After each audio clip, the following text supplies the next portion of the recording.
누구든지 자기 육체를 미워하는 사람은 없지 않아요. 하여튼 누구라도 자기 몸은 소중하게 다룹니다.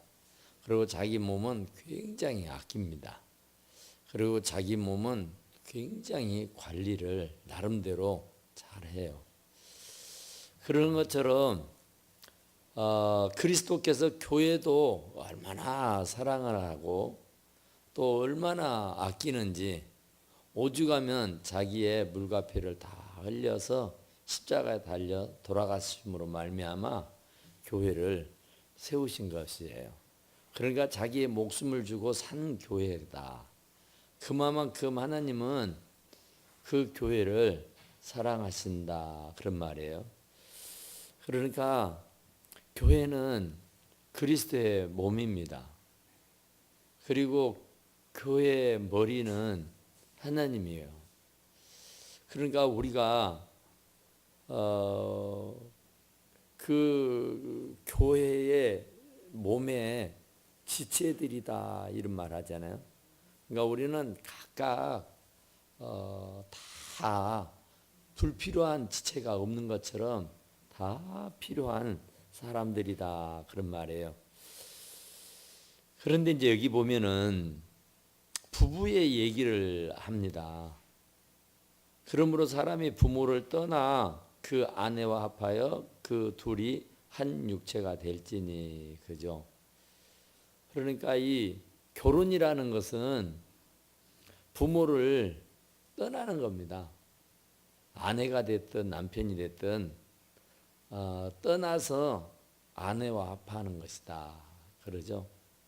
그래서 이제는 둘이 아니고 하나다 그래요. 그러니까 이 결혼이라는 것은 얼마나 신비로운 것인지 몰라요. 참 우리가 부모 자식 간에는 아무리 의의가 상하고 별일이 있어도 그것은 영구불변입니다. 변하질 않아요. 형제지간에도 좀 못 본 꼴을 봐가지고 어쩐다 해도 그것 또한 영구불변이에요. 변할 수가 없습니다. 피를 나눈 형제이기 때문에, 피를 나눈 사이이기 때문에 부모 자식 간도 형제 자매 간에도 이것은 아무리 어쩌고 어쩐다 그래도 뭐 어떻게 바꿀 수도 없고 변개할 수도 없고 취소할 수도 없고 어떻게 해볼 수 없는 겁니다. 아무리 세상이 바뀌고 또 바뀌어도 그것은 바뀔 수가 없어요. 그런데 희한한 것은 부부입니다. 부부는 한 몸이에요. 부부는 일심동체라 그러잖아요. 그리고 부부는 이게 참 가까이 있을 때는 함께 사랑하고 아끼고 서로 여기 있는 말씀처럼 존경하고 신뢰하고 사랑하고 이렇게 살 때는 둘이 하나입니다.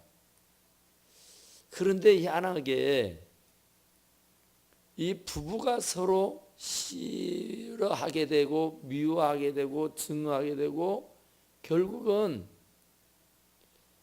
갈라서게 되면은 남남이 돼요.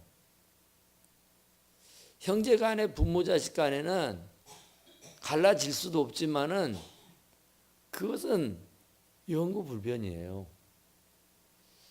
그런데 또 희한한 것은 이 부부는 사는 곳도 다르고 취향도 다르고 의식도 다르고 생각도 다르잖아요. 모든 게 다릅니다. 하여튼 그 학식, 배움, 또 이상, 사고, 생각 뭐 이런 거 다 따지고 보면은 부부가 하나가 된다는 것이 기적과 같아요. 어떻게 취향이 같을 수가 없잖아요. 그 삶의 자리가 20년을 살고 30년을 살았는데 어떻게 똑같은 생각을 할 수가 있겠어요? 어떻게 한 몸을 이룰 수 있느냐 말이에요. 그런데 희한한 것은 결혼을 하면은 한 몸이 됩니다. 결혼을 하면은 똑같은 수준이 돼요.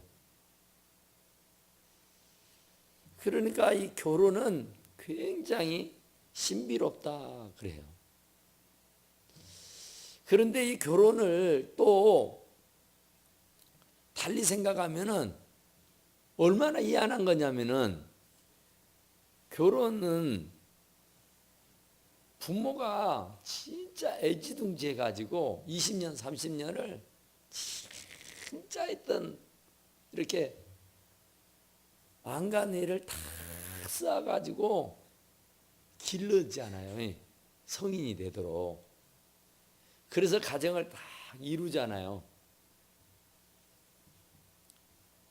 그런데 부모가 20년, 30년 공을 들여서 아주 멋있는 남자, 멋있는 여자로 만들어놨는데 이 결혼이 잘못된 결혼이 돼버리면 남자고 여자고 아내고 남편이고 간에 뭐 20년, 30년 걸려서 만들어진 사람이 한 20분이면은 완전히 다른 사람이 돼버리고 만다 그래요. 그러니까 절대적인 영향을 미치고 절대적인 영향을 받게 돼 있다고 말해요. 그래서 결혼은 잘 해야 되는 겁니다. 그래서 결혼을 잘못해 놓으면 평생 후회하게 되고 평생을 가슴앓이를 하게 돼요. 그래서 요즘에는 아차하면 이혼을 해요. 예전에는 막 이혼하는 것을 감추고 이렇게 막 숨기고 그랬는데 지금은 허물이랄 것도 없다 그래요. 다 그렇게 되니까. 그러니까 어떤 통계에 보니까 하루에 뭐 34쌍인가가 결혼하면 15쌍인가가 이혼을 한대요. 그렇게 많은 사람들이 이혼을 해요. 그런데 오래 살았던 60년, 70살을 드신 어르신들도 더 이상은 못 참겠다 하고 항원 이혼을 한다 그러죠. 또 결혼식을 올리고 패백을 하는 자리에서 서로 마음이 맞지 않아서 그 화를 다스리지 못한 채 이혼하는 경우도 있다고 그래요. 또 좋게 결혼식을 마치고 이제 정말로 새로운 마음으로 기쁘고 즐겁고 행복한 마음으로 신혼여행을 갔다가 따로따로 돌아오는 경우, 이런 일들이 또 비일비재하다 그러죠. 참 그런데 하나님이 우리를 만드실 때 하나님과 우리와의 관계가 어떤 관계인가? 하나님은 우리의 누구예요? 우리는 누구고 하나님은 누굽니까? 하나님은 누구고 우리는 누구예요? 그러니까 우리는 주님은 우리의 목자고 우리는 그의 양이라. 우리는 그분은 우리의 주인이고 우리는 그의 종이라. 그죠? 또 우리는 그분을 아버지라 부르고 우리는 그의 자녀라 그럽니다. 맞죠? 그런데 더 중요한 것은 그분은 우리의 신랑이고 우리는 그의 신부입니다. 부자가는 일촌, 부부가는 부촌이에요. 종과 주인은 이 명령하는 것이고 복종하는 겁니다. 그러니까 우리도 하나님을 아버지라고 할 때는 아버지와의 자식의 관계예요. 그러니까 자식으로서 아버지에게 온갖 사랑을 받고 자라는 것은 분명해요. 또 우리가 주님은 우리의 주인이고 우리는 그의 종이다.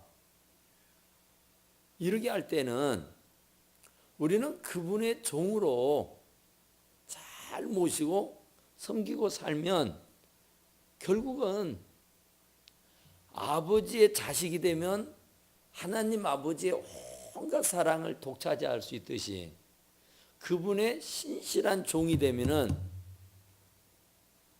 그분으로부터 마지막에는 영광의 면류관을 받았어요.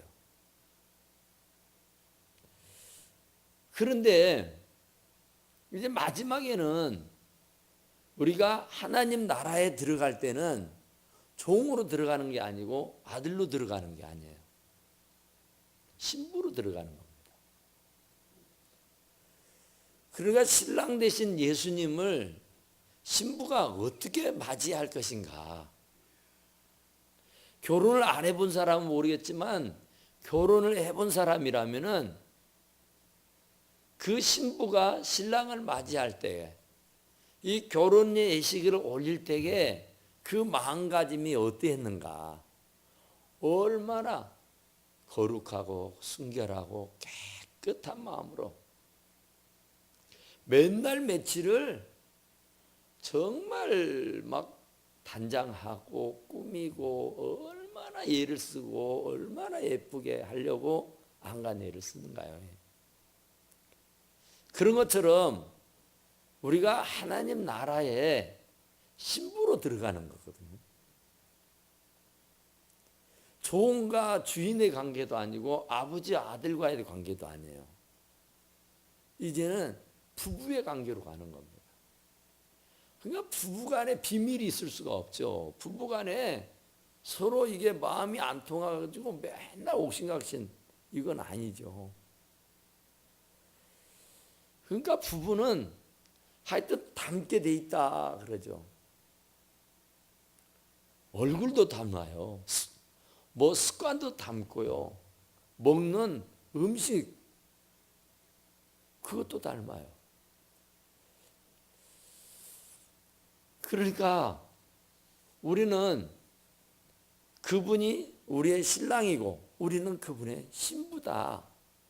그러면 우리는 전부 다 신부된 입장으로 그 신랑을 어떻게 맞이할 것인가. 우리는 늘 준비하고 깨어 있어야 할 일인 줄로 믿습니다. 성경에도 그렇잖아요. 신약에서는 하늘에 계신 우리 아버지요 그러죠. 그러니까 신약 이 시대에서는 우리가 하나님을 우리 아버지로 불러요. 우리는 그의 아들이요 그의 딸로서 삽니다. 그런데 이제 하늘나라에 가면은 신랑 되신 예수님을 맞이하는 거예요. 그러니까 그 나라에 들어갈 때까지는 우리가 얼마나 거룩하게 얼마나 순결하고 깨끗하게 정말 신랑을 맞이할 준비가 돼 있는가 하는 것이 중요한 거죠. 부부는 1대1입니다. 부부는 일심동체예요. 부부는 한 몸입니다. 그러니까 진짜로 행복한 부부가 어떤 부부냐 하면은 한 몸인 부부. 일심동체인 부부. 언제나 같은 생각을 하고 같은 방향을 향해서 가는 부부가 진짜 좋은 부부예요. 그러니까 인격적으로 말이죠. 여기서 보니까 남편을 존경하라. 아내를 사랑하라. 남편은 아내를 사랑하는데 자기 몸과 같이 사랑하는 겁니다. 그리고 아내는 남편을 존경하는 거예요. 그러니까 어떤 부부가 그래요. 이제 남자도 좋은 대학 나오고 여자도 좋은 대학 나와서 결혼을 했어요. 서로 이렇게 맞으니까 결혼을 했죠. 결혼해서 보니까 여자가 굉장히 세요. 남자는 좋은 대학 나왔고 직장도 참 괜찮은데 여자의 기에 늘 눌려서 하는 겁니다. 그러니까 집에만 오면은 그 여자 아내가 더 똑똑해요. 더 야물어요. 더 기가 세요. 그러나 남편이 집에를 들어오면은 그 아내의 잔소리에 아주 직장 생활도 참 힘들고 어려운데 집에 와서까지 아내로부터 잔소리를 들으니까 살맛이 안 나는 거예요. 그래서 삶의 의욕을 잃어버려요. 그러니까 존경하는 사람, 남편을 존경하라 그러잖아요. 어떤 글에 그런 얘기가 있더라고요. 남편을 한번 잘한다고 칭찬해 주면 아내가 그 남편이 30일을 즐겁게 한 달을 행복하게 살 수 있다 그래요. 그러니까 아내가 남편을 잘한다고 칭찬하고 존경하고 이렇게 정말로 진실하게 떠받들어 주게 되면은 그 남편은 한 달을 행복하게 살 수 있다고. 그 남편은 기입니다, 기. 그러니까 그 자존심이에요. 남편의 자존심을 꺾어버리고 남편의 자존심을 무시해버리고 남편을 우습게 알아버리면 남편의 자리는 없습니다. 그래서 그 명문대학을 나와서 좋은 직장을 가져서 나름대로 잘 살던 그 남자도 그 아내의 길을 이기지 못해서 결국은 바람이 나가지고 나가버립니다. 그런데 더 이 아내가 억울하고 화나고 성질나는 것이 뭐냐면은 바람나서 뛰쳐나갔는데 그 바람난 여자가 그 남편이 뭐라 그래요? 그건 나 잘 모르겠다. 남편이 바람난 아내라 그래요? 바람난 남자가 그 여자 데리고 나간 여자 그 여자를 보니까 이 본부인이 보니까 진짜로 못생겼고 진짜로 모질이고 진짜로 아니에요. 그러니까 이 여자가 화가 나는 거야. 바람을 피워도 자기보다 더 나았고 자기보다 잘나고 자기보다 더 이쁘고 자기보다 더 좀 뭐가 있는 사람하고 바람을 피우고 나가면은 덜 억울하고 덜 성질이 나는데 자기하고 잽이도 안 되는 진짜로 바보같이 생긴 여자하고 바람 나갔고 집을 나가버리니까 그것이 억울하고 그것이 화가 나서 성질 난다 그래요. 그런데 남편으로서는 못생겼어도 못 배웠어도 고분고분해주고 자기를 왕처럼 떠받들어주고 존경해주고 신뢰해주고 인정해주고 믿어주고 이것이 잘생기고 예쁜 마누라가 하는 잔소리보다 100배 낫더라고 말이에요. 제가 이제 결혼하기 전에 제가 전도사로 있을 때에 사모님이 서준사는 미련한 고음 같은 여자가 좋아? 여시 같은 여자가 좋아? 그러더라고요. 그래서 제가 뭐라 했겠어요? 나는 곰 같은 미련 여자가 좋아요. 그랬어요. 그랬더니 그 사모님이 성질이 이렇게 나가지고 나한테 막 퍼붓더라고. 자기는 굉장히 여시 같은 여자거든요. 목사님은 책밖에 안 봐. 그래 언제나 가보면은 목사님이 살림을 해. 빨래도 하고 밥도 짓고 청소도 하고. 근데 사모님은 없어. 뭔 일이 바쁜지 하여튼 밖으로만 나오더라. 그리고 집안일은 애기들 밥 주고 애들 뭐 이렇게 학교 갔다 오면 이렇게 챙기고 하는 일은 전부 다. 못 박는 것도 사모님이 박지 목사님이 안 박아. 할 줄 몰라. 그런데 날 보고 그렇게 물었길래 나는 거기서 배운 게 많았거든요. 여시 같은 여자하고 못 살겠구나. 그래도 바보 같아도 미련한 곰 같은 여자하고 훨씬 더 낫겠다 생각했는데. 그래요. 그러니까 부부는 이 하나님 말씀대로입니다. 아내는 사랑의 대상이고 남편은 존경의 대상이에요. 이게 하나님께서 딱 목을 지어준 거예요. 그러니까 여러분들의 남편을 여러분이 존경하지 않으면은 누구도 존경해 주지 않습니다. 집에서 깨진 쪽박은 밖에 나가셔야 되잖아요. 집에서 인정받지 못하면은 밖에 나가서 남자 구실 못해요. 그러나 집에서 왕대접을 받은 사람은 밖에 나가서도 길을 펴고 살 수 있습니다. 그런데 집에서 맨날 자존심 상하는 말, 들어서 기분 나쁜 말, 사람 기분 잡치는 말, 이런 말, 정말 사람은, 남자들은 자존심이거든요. 그러니까 노무현 대통령이 왜 자살했겠어요? 자존심이에요. 자기의 자존심을 건드려서 그런 거예요. 남자는 최고의 마지막 보루가 자존심이에요. 그런데 사랑하는 아내라는 사람이 그 남편의 자존심을 건드렸다? 이러면 살아야 할 이유가 없는 거예요.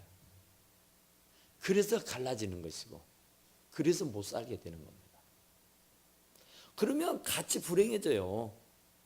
지난 시간에 말씀드린 대로 남편을 왕으로 받들고 살면은 당신은 여왕이 되는 거예요. 자녀들은 왕자가 되고 공주가 되는 거예요. 내가 기거하는 그 집은 궁궐이 되는 거예요.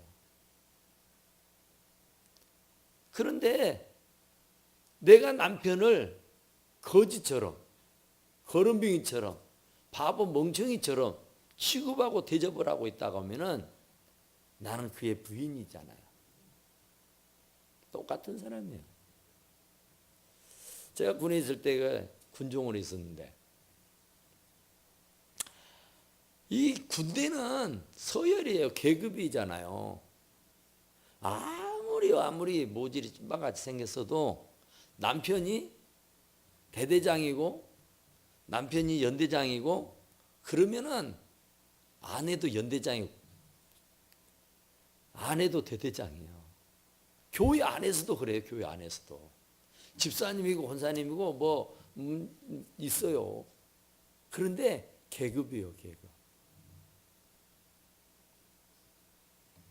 그러니까 아내는 남편 따라가야 돼 있어요.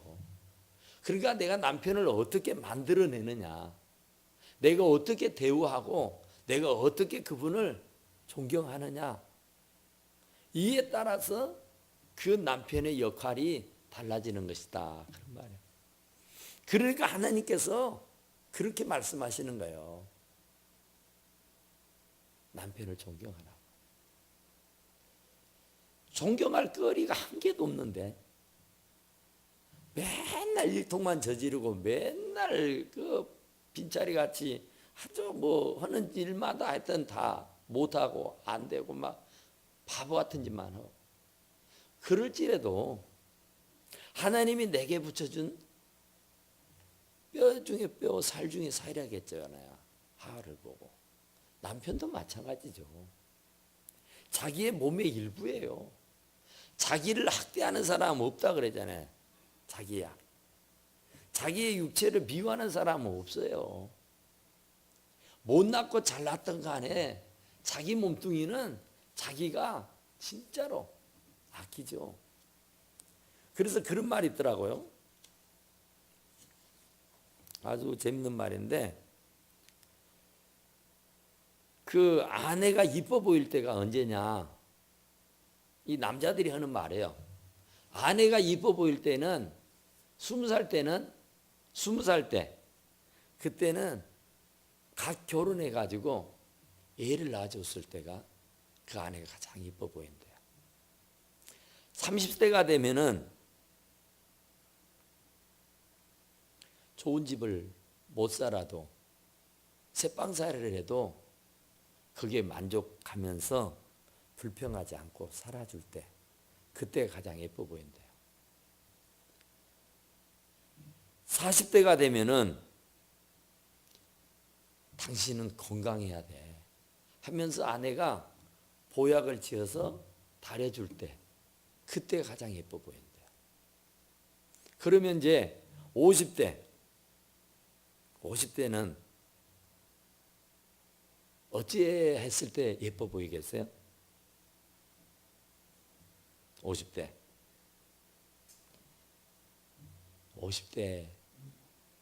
당신은 참 훌륭한 남편이야. 내가 눈을 씻고 봐도 당신 같은 사람 없어. 이 50대는 명예거든요. 50대에는 정말로 길을 살려줘야 돼요. 그때가 가장 예뻐 보인대요. 60대가 되면은, 60대에는 당신과 그동안 살아왔던 삶이 참 행복했었어 하고 말해줄 때게, 정말 당신과 내가 지금까지 살아온 것이 참 행복했었다고 얘기해 줬을 때가 가장 예뻐요. 70대가 되면은 우리 이제 한날 한시에 죽어 양지 바른 곳에 같이 묻힙시다, 이렇게 말해 줬을 때가 가장 예뻐 보인대요. 그러니까 참 이뻐 보일 때가 있잖아요. 그러니까 이 남편은 이 아내가 하기에 따라 있어요. 달려 있다고요.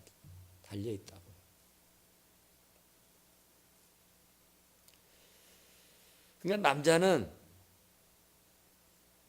늙어서도 그 자존심을 잃고 싶지 않아요. 늙어도 나이가 먹어도 그 자존심, 그걸 잃어버리면 다 잃어버린 거예요. 그러니까 이 남자는 나이가 들어도 명예심이 있고 이 자존감을 가지고 산단 말이에요. 그런데 늙었다고 돈 뭐 안 벌어온다고 이제 다 써먹었다고 해가지고 무시하고 멸시해버리면은 그것은 살 수가 없게 돼버리고 마는 것이다, 그런 말이죠. 그러니까 남자는 죽을 때까지입니다. 존경해달라는 겁니다. 신뢰해주고 인정해달라는 거예요. 여자는 또 남자하고 다르죠. 뭐예요? 여자는 사랑해달라는 겁니다. 여자의 요구는 사랑이고 남자의 요구는 존경입니다. 성경에서 그대로 말한 대로요. 여자는 다른 거 다 아무것도 바라지 않잖아요. 당신이 나를 사랑해주고 아껴만 주면 돼요. 그러면은 뭐 오두막집에서 살아도 관계없어요. 입에 거미줄 치고 살아도 상관없어요.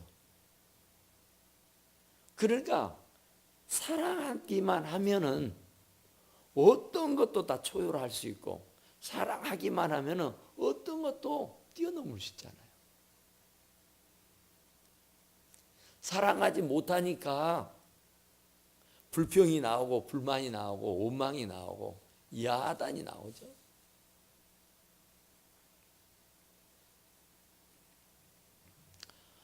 우리가 성경에 다윗이라는 왕이 나와요. 다윗이 목동이었잖아요. 다윗은 학식과 배움도 없고 명문 가문의 자식도 아니고 별 볼 일 없어요. 목동이니까. 그런데 어떻게 돼가지고 사울 왕의 공주하고 결혼을 해요. 기업이 되지 않죠. 이세 아들 목동 다윗, 들에서 양이나 치고 살던 그런 사람이 궁궐에서 공주로 사는 그 미갈이라는 여자하고 결혼을 해요.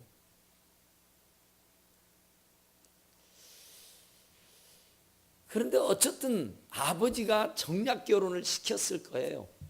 사랑해서 만들어진 결혼이 아니라 다윗이 굉장하니까, 놓치고 싶지 않으니까 자기 딸 미갈을 줘서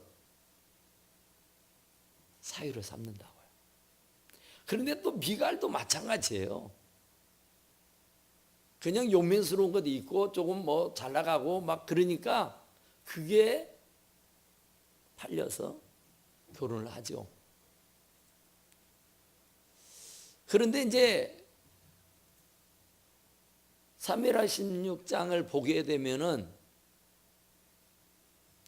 그 이제 다윗 성으로 왕이 이제 되죠. 왕이 돼서 아버지 때 사울 때 빼앗겼던 법궤를 블레셋에서 이렇게 가져옵니다. 다윗 성으로 이렇게 가지고 들어와요. 그런데 그것을 다윗이 보고는, 그게 그 법궤가 거기까지 다윗 성까지 들어올 때까지는 굉장히 많은 우여곡절이 있었어요. 참 어려움들이 많았어요. 그런데 그런 어려움들을 다 극복하고 끝내는 그 법궤가 다윗 성으로 들어오는 거예요.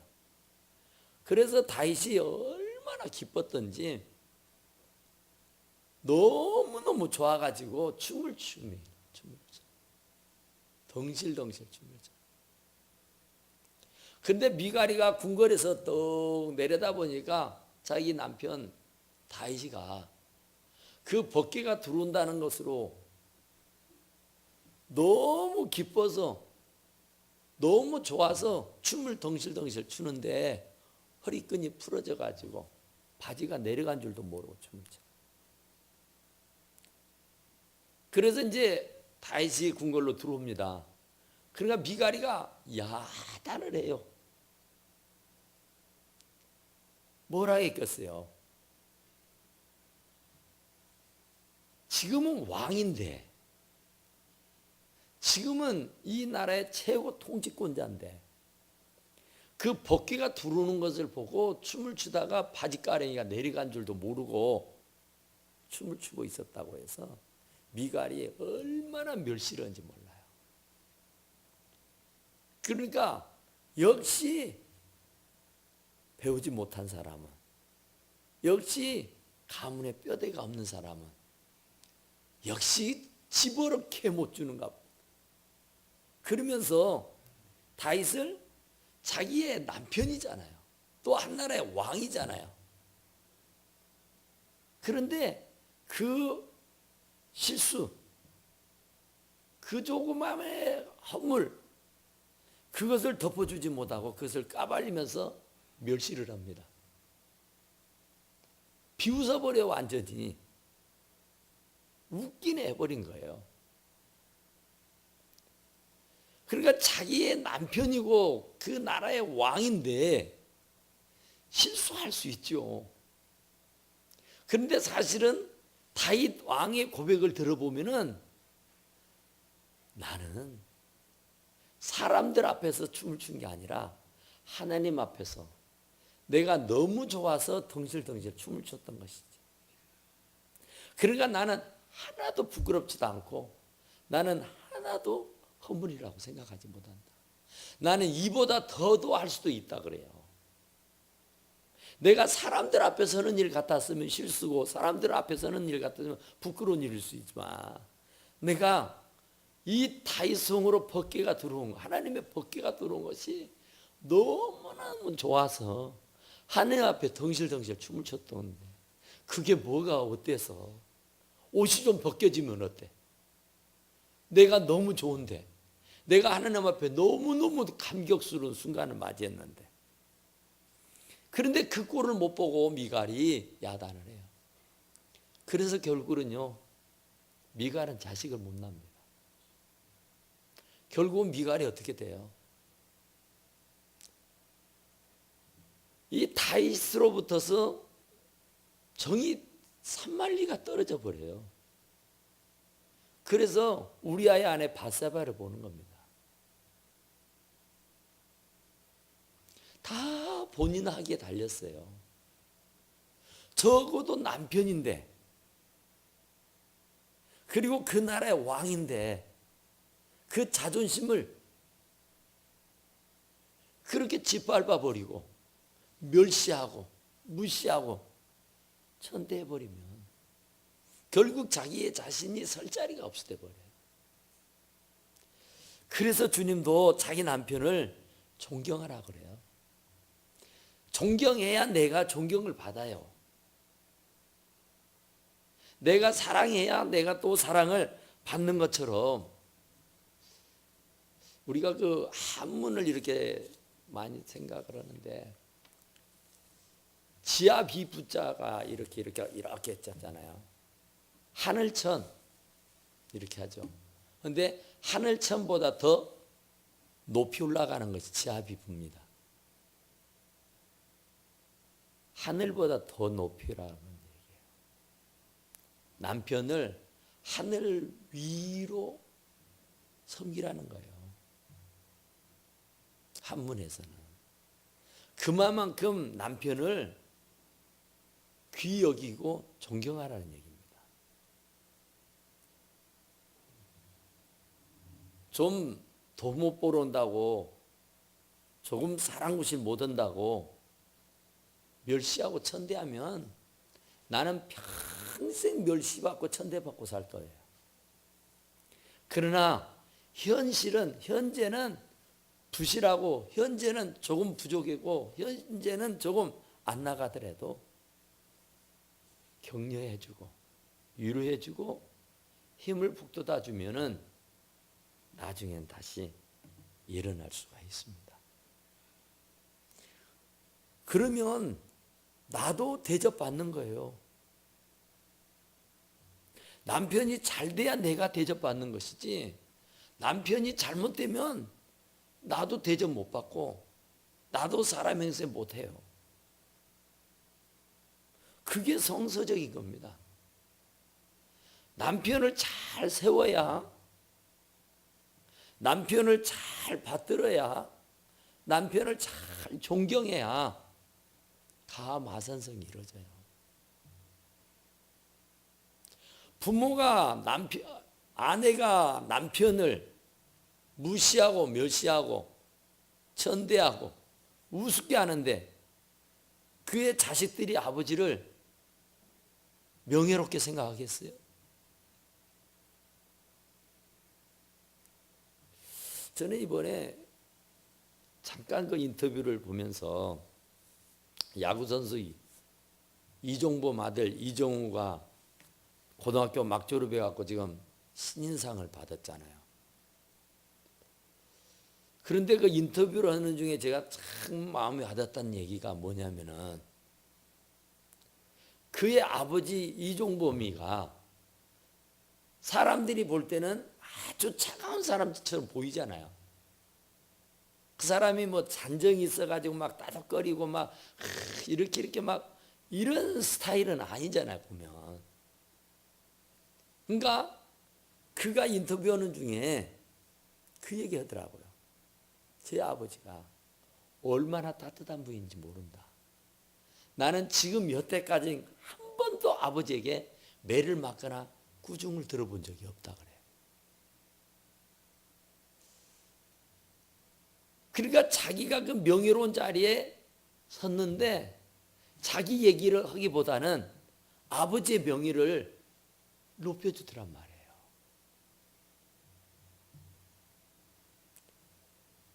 그럼 자기도 올라가는 거예요. 야, 대단하구나. 뭐가 달라도 다르구나 하는 것을 볼 수가 있었어요. 미국의 어느 교수가 아내가 갑자기 치매가 걸려버렸어요. 그래서 이제 누군가가 붙어서 이제 돌봐줘야만 하잖아요. 그런데 대학 교수잖아요. 유명한 대학 교수. 그런데 그 대학 교수가 하루에 그 사표를 써버립니다.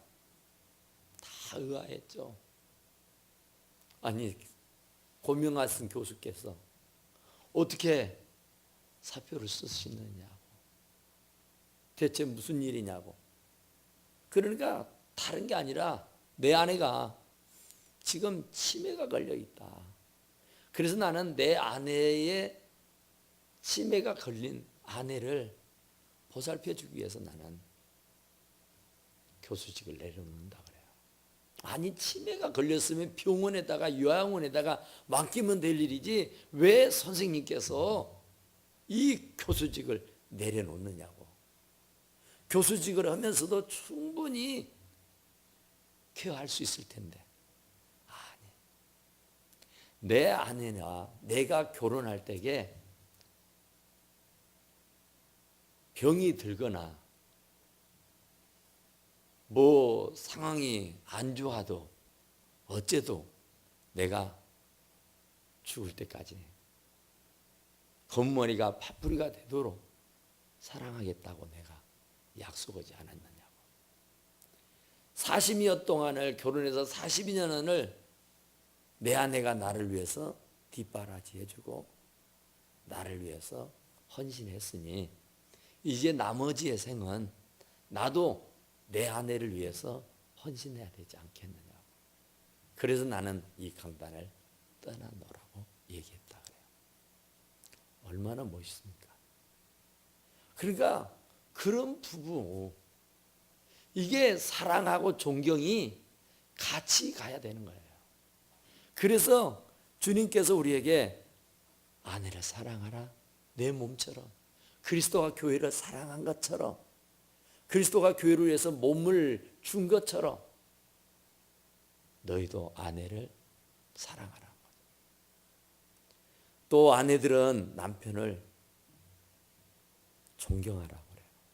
어쨌든 남편은 존경해야 할 사람이고 아내는 사랑받아야 할 사람인 것을 꼭 기억하시기 바랍니다. 기도합시다. 우리 하나님 아버지, 기도